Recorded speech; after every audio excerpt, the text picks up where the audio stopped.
A comienzos de la Segunda Guerra Mundial, un frío viento de misterio recorría los rincones más recónditos de la región de Silesia, en la entonces Alemania nazi.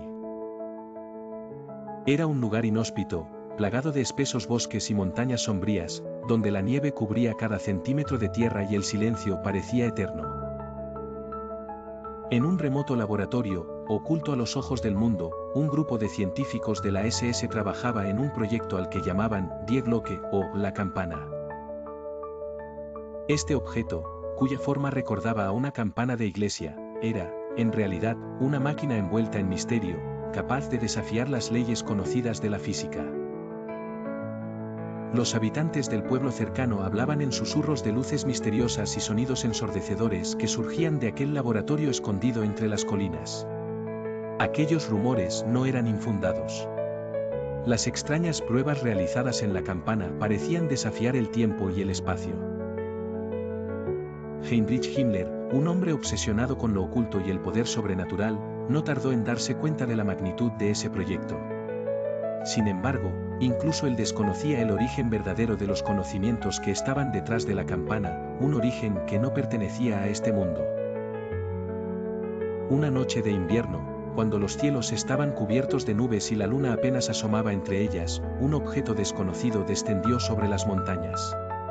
Era una nave silenciosa y opaca, como si la luz misma rehusara reflejarse en su superficie. Los pocos testigos que la vieron describieron como un grupo de figuras delgadas y altas, con piel grisácea y grandes ojos negros, emergieron de la nave.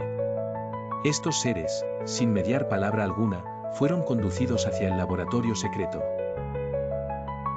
Los extraterrestres, que parecían comunicarse sin palabras, se presentaron como los Cantari, una antigua raza proveniente de un sistema estelar lejano. Estos seres, de extremidades alargadas y movimientos hipnóticos, eran capaces de manipular la materia y el tiempo de formas que la mente humana apenas podía concebir. Los Cantari explicaron a los científicos que la campana era un primer paso hacia una tecnología aún más avanzada, un dispositivo capaz de trascender los confines del espacio y el tiempo. La campana, bajo su guía, no solo serviría como un arma en la guerra, sino también como un portal hacia otros mundos y dimensiones. Para aquellos extraterrestres, la guerra humana era una oportunidad para satisfacer un oscuro interés en el sufrimiento y la dominación. Veían a los humanos como una raza violenta y primitiva, cuya destrucción o evolución acelerada era un simple experimento. La colaboración dio frutos rápidamente. Con el asesoramiento de los Cantari, los científicos alemanes empezaron a descubrir las propiedades de los materiales exóticos que aquellos visitantes habían proporcionado. Los Cantari enseñaron a los científicos a manipular una sustancia llamada Brill. Los experimentos, sin embargo, pronto mostraron que la campana tenía efectos devastadores.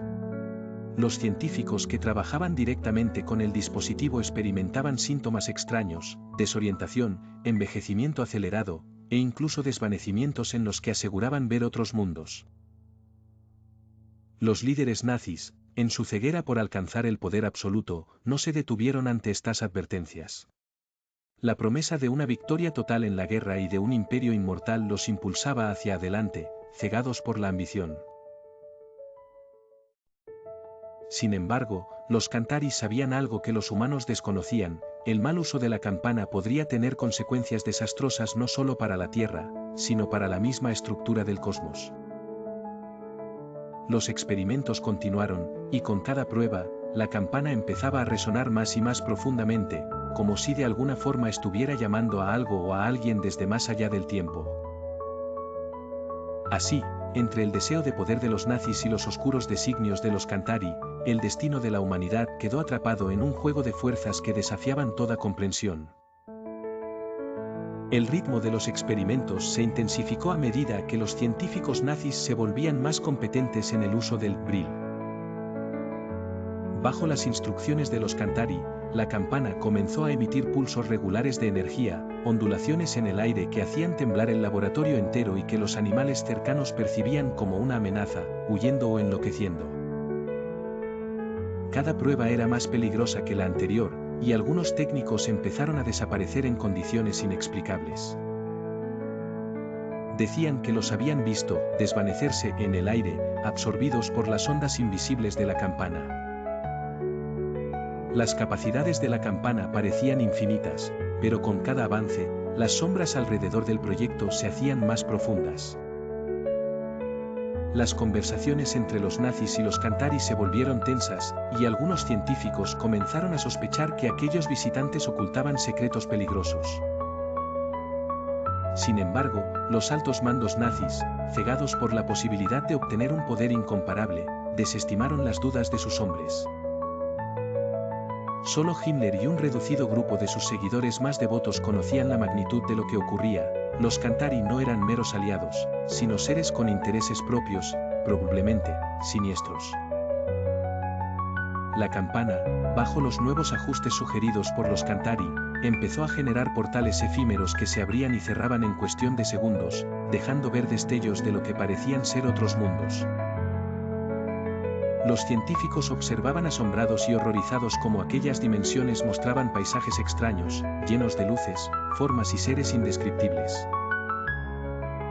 No era solo un portal en el espacio, sino una brecha en la misma realidad. Aún así, los nazis veían en ello una oportunidad. Si podían controlar esos portales, podrían llevar su ejército a cualquier parte del cosmos. Sin embargo, los Cantari, quienes parecían indiferentes al sufrimiento y los sacrificios humanos, sabían que aquellos portales no eran simplemente puertas. Eran heridas en el tejido de la realidad, y cada vez que la campana se activaba, se debilitaban las barreras entre las dimensiones, permitiendo el paso de entidades más antiguas y poderosas que ellos mismos. Los Cantari, en su impasibilidad, no le comunicaron a los nazis que estos experimentos podían atraer a seres aún más peligrosos de los rincones oscuros del universo, seres que ni siquiera ellos se atreverían a enfrentar. Los efectos colaterales de la campana se hacían evidentes. Los científicos reportaron fenómenos extraños en las instalaciones, sombras que se movían sin fuente de luz, voces que susurraban palabras incomprensibles, y temperaturas que caían bruscamente sin razón aparente. Era como si el laboratorio estuviera siendo invadido por una fuerza invisible y poderosa, algo que no pertenecía a la Tierra. Los Cantari observaban sin decir nada, sus rostros inexpresivos como si ya hubieran previsto aquellos síntomas. Himmler, cautivado por el potencial de la campana y su obsesión con el poder sobrenatural, ignoraba las advertencias de algunos de sus científicos más cautos. Aquellos que intentaron oponerse fueron removidos o simplemente desaparecieron, víctimas de la misma tecnología que ayudaron a construir. Himmler estaba convencido de que aquello era el próximo paso en la evolución de la raza aria, un regalo de los dioses que solo los elegidos podían manejar. Los Cantari, mientras tanto, se limitaban a observar, como si fueran simples espectadores de una tragedia inminente. Pronto, sin embargo, los científicos descubrieron que no solo estaban abriendo portales, sino que algo más los observaba desde el otro lado. En una de las pruebas más intensas, cuando la campana estuvo al máximo de su potencia, una silueta gigantesca y sombría apareció en el umbral de la brecha. Aquello no tenía forma definida, era como una masa de sombras que se retorcía, proyectando un miedo indescriptible.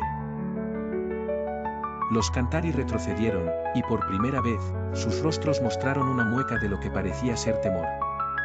Aquello que observaba desde el otro lado no era un simple ser, era una entidad de una realidad superior, un predador de mundos. Los nazis, sin entender el peligro que enfrentaban, intentaron capturar una imagen de aquella entidad. Sin embargo, en el momento en que el dispositivo de captura intentó registrar su presencia, la campana comenzó a vibrar violentamente. Al otro lado del portal parecía percibir cada intento de vigilancia, y cada vez que un aparato intentaba registrar su imagen, la energía en la sala aumentaba. Los Cantari intentaron advertir a Himmler, pero él estaba demasiado fascinado por el poder de la entidad como para atender razones. Finalmente, los Cantari confesaron que la campana había cumplido su propósito. Les había permitido abrir una conexión a su propio universo y experimentar con las dimensiones, pero aquello que acechaba desde el otro lado no formaba parte de sus planes. Era un ser de caos, una entidad con una insaciable sed de energía y destrucción. Aunque ellos mismos eran poderosos, no podían controlar a esta entidad, y advirtieron a Himmler que debía detener los experimentos. Sin embargo, cegado por el poder y la ambición, el líder nazi rechazó la advertencia. Lo que siguió fue una escalada de eventos catastróficos. La campana, ahora fuera de control, comenzó a abrir portales de manera aleatoria, con brechas que surgían en distintos puntos del laboratorio y que se extendían a otras instalaciones. Algunos portales mostraban otros tiempos, otras épocas, mientras que otros parecían abrirse a realidades tan aberrantes que la mente humana apenas podía comprenderlas. Los Cantari se retiraron, conscientes de que el destino de aquel laboratorio y de la humanidad misma estaba a punto de quedar sellado, arrastrado hacia un abismo cósmico del cual quizá jamás volvería. En medio del caos creciente, la campana vibraba con tal intensidad que amenazaba con destruir el laboratorio entero. La entidad de sombras al otro lado del portal comenzó a ganar solidez, su presencia dominando la sala y sumiendo en terror a todos los presentes. Los Cantari, aquellos seres de avanzada inteligencia y conocimientos infinitos, observaron por última vez aquel lugar de ruina y locura antes de tomar una decisión drástica. En un acto sin precedentes, decidieron intervenir, sabiendo que el destino de su propio universo también podría estar en juego si no cerraban aquella brecha que, inadvertidamente, habían ayudado a abrir. Dos de los Cantari se acercaron a la campana y la rodearon, sus largas extremidades comenzando a emitir una luz pulsante de un color azul profundo que contrastaba con la oscuridad de la sala. El líder de los Cantari alzó sus manos en un gesto ritual, sin emitir palabra alguna, manipuló la máquina con una habilidad que dejaba claro que su tecnología era incomprensible para los humanos. Lentamente, comenzaron a revertir el flujo de energía de la campana, estabilizando la estructura del portal y reduciendo la influencia de la entidad de sombras. Los científicos nazis observaban con fascinación y temor mientras aquella criatura parecía perder fuerza, su forma regresando al mundo de sombras del que había surgido. Himmler, quien aún se negaba a renunciar a su obsesión de poder, ordenó a los soldados abrir fuego contra los Cantari, temeroso de que estos seres, al cerrar el portal, escaparan con sus conocimientos y dejaran al Reich sin su tan ansiado poder absoluto. Sin embargo, las balas no parecían afectar a los Cantari. Los proyectiles atravesaban sus cuerpos como si fueran humo, mientras continuaban manipulando la campana con una precisión sobrenatural, determinados a cerrar aquella puerta hacia la destrucción. Los soldados, aterrados, retrocedieron, comprendiendo que enfrentaban a seres de poder inconmensurable. Finalmente, en un esfuerzo monumental, los Cantari lograron sellar el portal. La entidad de sombras se desvaneció, y el laboratorio fue envuelto en un silencio profundo, como si el mismo tiempo se hubiese detenido. Los Cantari giraron para enfrentar a Himmler y los científicos que aún se mantenían de pie.